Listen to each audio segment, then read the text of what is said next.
Վանաձորի բնակչությունը խուճապի մեջ է, մասնագետները հանգստացնում են, ուժեղ երկրաշարժի առաջացման հավանականություն չկա։ Մահացել է Վրաստանի նախկին նախագահ Էդուարդ Շևարդնաձեն։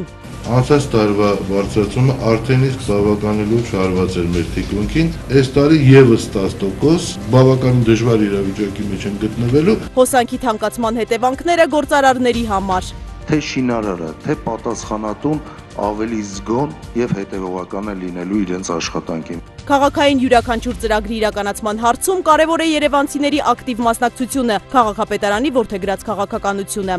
Ինչպես ասում են,